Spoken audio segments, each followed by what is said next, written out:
Thelma Carter was the treasurer of a Baptist Women's Auxiliary for 39 years. 39 years of small contributions, written by hand, in a notebook that fit in an apron pocket. She was my patient for 17 years, every Tuesday afternoon, in a kitchen in Homewood. And in that notebook, she had built something the rest of us have a fancy word for now. She did not use the fancy word. She had her own. The title brought you here because of a phrase: generational wealth. Thelma never said those words in her life. The economists say them. Thelma said the auxiliary. Thelma said the burial society. Thelma said the tin in the wall. And inside that little notebook, there are not 30 money tips the way a magazine would list them. There are 30 disciplines, 30 small, unbreakable rules kept by a family and a church across 3 generations that together did the thing the phrase is pointing at. I am going to walk you through all of them, slowly, page by page. The economists are not wrong that something was built here. They are only late, 40 years late, the way I was 40 years late, to understanding what kind of building it was. I am going to ask you to stay with me, not to click anything, not to do me a favor, just to sit in this small room and read one woman together, the way I read her every Tuesday. And while you listen, think of one thing, and tell me in the comments when we are done. Whose notebook do you have on a shelf in your house? Whose ledger? Whose envelope? Whose account book, kept by a mother or a grandmother who is gone now? Or whose do you wish you had kept and let go? Tell me. I read every one. Let me tell you about the kind of woman I usually read to you. Most of the notebooks on my shelf belong to women who crossed an ocean. Halina from Polish Hill crossed the Atlantic in 1923. Olya from the Slopes crossed it in 1949 and never saw her sister again. Rosa came up from Calabria. I read you immigrant women mostly, because those were the houses my mother walked into, and then the houses I walked into after her. Thelma Carter did not cross an ocean. I want to say that plainly, near the start, because it is the truest thing about her, and because I got it wrong for too long. Thelma was not an immigrant. Her people crossed something else. Her mother and father came up from Alabama in 1908, out of the cotton, up the rivers and the rail lines, into the Hill District of Pittsburgh, in the great movement of black families north that the history books would later give a name to. They crossed a country, not a sea. And when they got here, they built the same architecture the Polish widows on the hill above the Monongahela built, the same fund, the same society, the same envelope in the same drawer, only in a different key. I had to learn to hear it as its own song and not an echo of the others. So, the notebook. It is a small thing, cloth-covered, the green gone grey at the corners where her thumb sat. Thelma kept it from the late 1940s to the year before she died. On the first pages the writing is upright and certain. By the last pages it leans, the way a hand leans when it is 80-some years old and the eyes are going. It is the treasurer's book of the Women's Auxiliary, first at Ebenezer Baptist in the Hill District, then at Macedonia Baptist in Homewood, after the world they lived in was torn down. And it is 2 things at once: the public ledger of the church's money and the private architecture of a household, because Thelma kept her own family's rules on the back pages in pencil, where the church could not see. I came to her in 1985. She was 71. Her husband had just died, Reverend James Carter, a Pullman porter who became a full-time Baptist minister in 1959. The county sent me, on Tuesdays, for 17 years. The Carter kitchen had a calendar on the wall from the funeral home. Every black household had one, free from the undertaker. And it had Thelma at the table, the auxiliaries' money in small stacks, counting. Let me show you the household first, because the 30 disciplines live inside it. The first disciplines are the Porter's disciplines, and they begin with James. The Brotherhood of Sleeping Car Porters was the first black labor union this country took seriously, and it won its men a pension, early, union-backed, more reliable than almost anything else a black working man could reach in the 1940s. So the first rule in Thelma's book is the pension rule. You treat the pension as a third person in the marriage. You do not spend against it. You do not borrow against it. You build the house so it can stand the day the pension is the only wage. The second rule is the Porter's wage rule. The wage came in waves, big on a long run, thin on a short one, and Thelma's book holds back the fat weeks against the lean ones, so the household never feels the shape of the railroad's schedule. The third is the uniform rule. A porter bought his own uniform, and the book has a line for it every year, the cost of looking like a man the railroad could not insult cheaply. Then come the household rules Thelma kept on the back pages in pencil. Rule 4, the Sunday dinner rule. Sunday dinner was sacred and strategic. One large cooking that fed the family through the week's leaner suppers, the chicken that became 4 meals, the greens and the cornbread that stretched.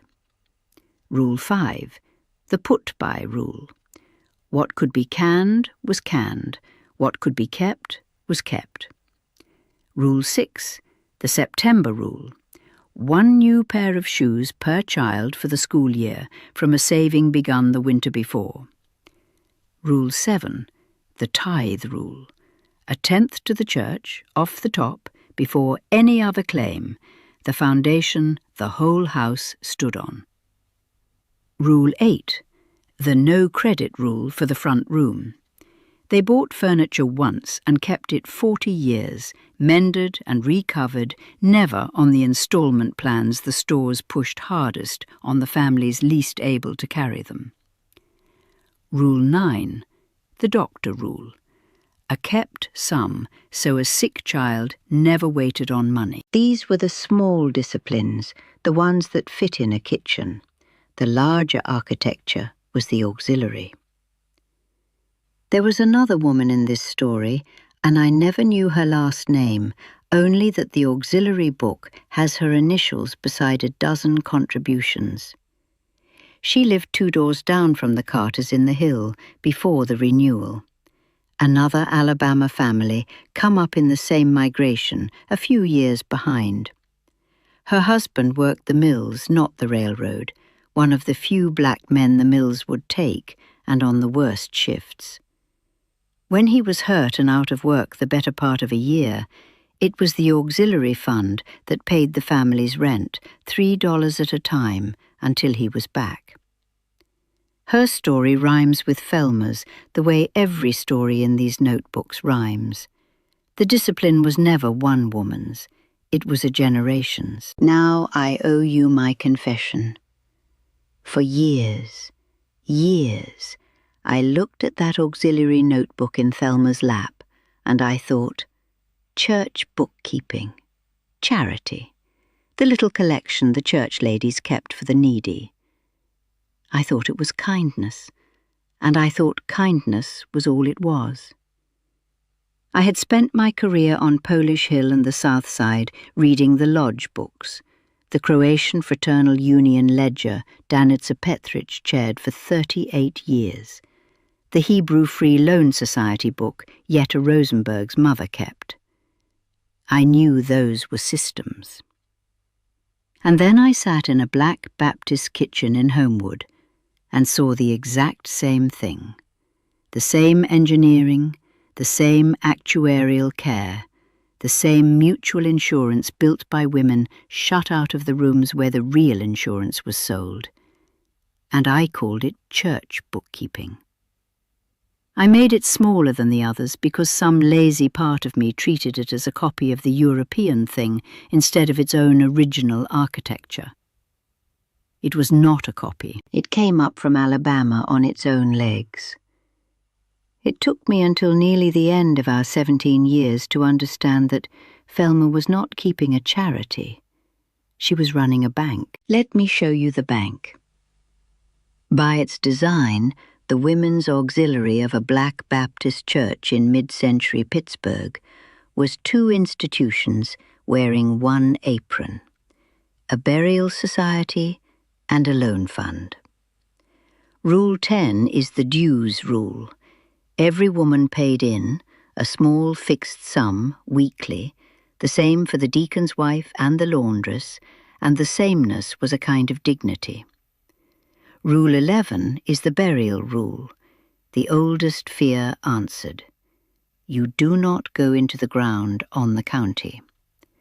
The society pays for the casket and the plot and the repast, so the poorest member is buried with the same flowers as the richest. Rule 12 is the sick rule. A member sick more than 2 Sundays drew a payment from the fund, the way Danica's Lodge on the south side paid out. Rule 13 is the loan rule. Small loans from the fund to members when the bank downtown would not lend to a black family on any terms a human being could accept. No interest, or interest so low it was a courtesy, recorded in Thelma's hand, repaid in her hand, forgiven when a death made repayment cruel. And here is the naming, because I told you I would give you the word.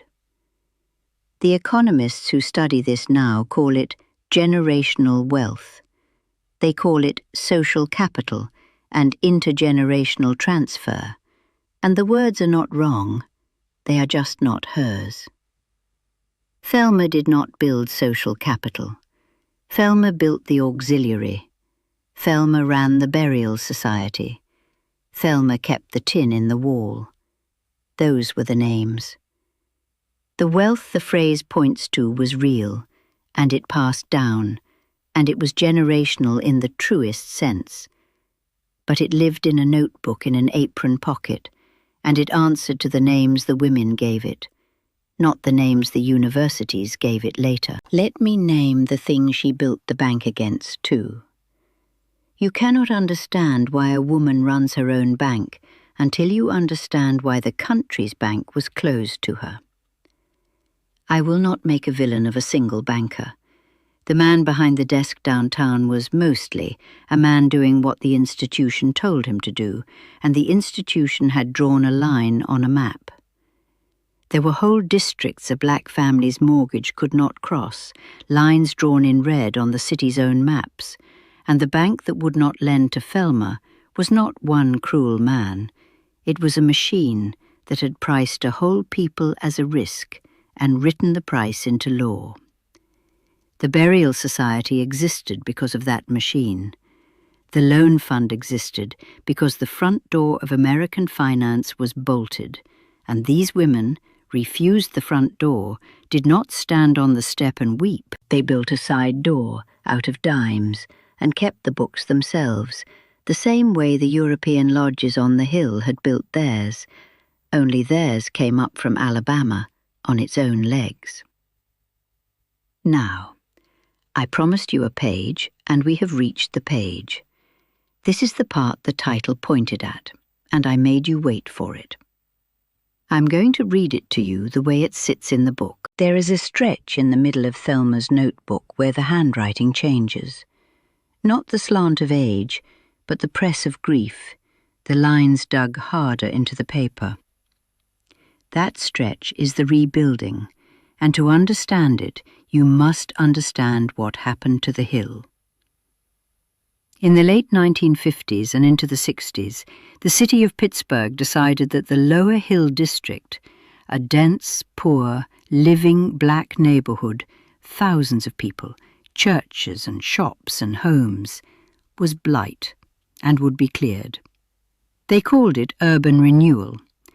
They cleared a vast piece of it to build a civic arena, a great steel dome, and to do it they moved out thousands of families and did not build them anywhere to go. Ebenezer's world, Thelma's world, the world her parents had come up from Alabama to build, was demolished. The Auxiliaries' Burial Society, decades of small contributions, was scattered when the neighbourhood that held it was scattered. Thelma was moved out to Homewood, and the church regathered itself at Macedonia Baptist, and Thelma sat down with her notebook and built the fund again from nothing. That is the page, and these are the hardest won disciplines of the 30, the ones a woman only writes down after the worst has already happened to her. Rule 14. The rebuilding starts with a list of every old member you can find, because the institution is the people, not the building. Thelma kept that list on a loose sheet folded into the notebook, names and the streets they had been scattered to, some crossed out and rewritten as a family moved again, because the renewal did not move people once, it moved them and moved them. Rule 15. You recollect the dues from the first Sunday, small, the same fixed sum, to remake the habit before you remake the sum, because the habit is the harder thing, and the sum will follow it. Rule 16. You refund the Burial Society first, before the Loan Fund, because the oldest fear comes first, and a people who had just watched their neighbourhood die were not going to be told their dead would go into the ground on the county. Rule 17. You keep, on the very next pages, a running comparison with the old fund's totals, so the new fund always knows what it is climbing back to, the old number sitting at the top of every page like a watermark. Rules 18 through 25 are the line items of 4 years of climbing, and they are the most ordinary entries in the whole book. $1 here, 50 cents there, a name, a date, a name, a date, and they are the most extraordinary, because every one of those small sums was set down by a woman who had just had her entire neighbourhood taken from her, and who answered the taking with a dues collection. By the 4th year, the new fund had passed the old one. The watermark number was beaten, and Rule 26, written near the bottom of that hard-pressed page, in a hand that has steadied because the worst is past, is one line I have read more times than I can count. It says, in her own words, "We did not lose the fund, they took the houses. The fund is the people, and the people are still here." That is the lesson the title was reaching for, and the magazine word for it is the wrong size. They priced her neighbourhood as expendable and moved the people like furniture. The thing they could not move, because it had never lived in a building, was the discipline in the notebook. That is the wealth that is generational, not a sum in an account, a habit that survives the demolition of everything around it. My neighbour woman, the one 2 doors down in the hill, she was scattered too in the renewal, and the auxiliary lost her for a while and found her again, because Thelma went looking. Her initials come back into the book in 1966, beside a contribution of 50 cents after 3 years gone. That is the whole story, right there, in 2 initials and 50 cents. They took her house too. They could not take her out of the book. Now let me give you the last of the 30, because the last rules look forward. They are the part Thelma did not keep for herself, but handed on. The oldest of them is the one her parents carried up from Alabama. They came north in 1908 with savings out of sharecropping, which is a small miracle because the whole system was built so a black family in the cotton would end each year owing the man whose land it was.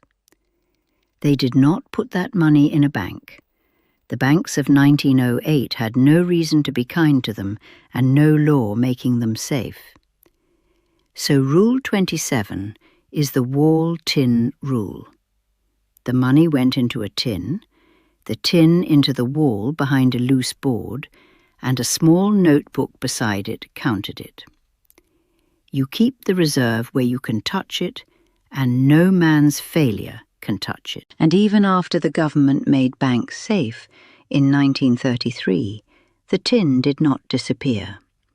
It became a habit instead of a necessity, because a family failed by every institution it needed does not unlearn the lesson the moment the law changes. Rule 28 is the never empty rule.